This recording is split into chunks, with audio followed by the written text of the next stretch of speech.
วิธีเปลี่ยนตัวเองจากคนขี้อายเป็นคนมั่นใจ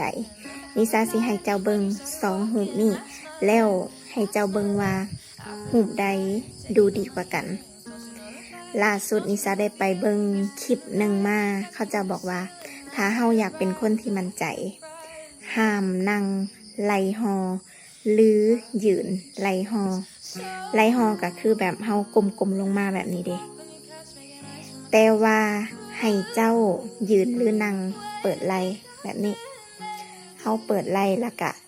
เสิร์ชหน้าขึ้นน้อยหนึ่ง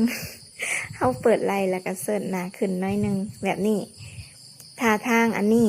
เวลาผู้อื่นแนมมาเบิ่งเจ้าเขาสิคิดในใจว่าคนนี้คือดูดีแท้คนนี้คือ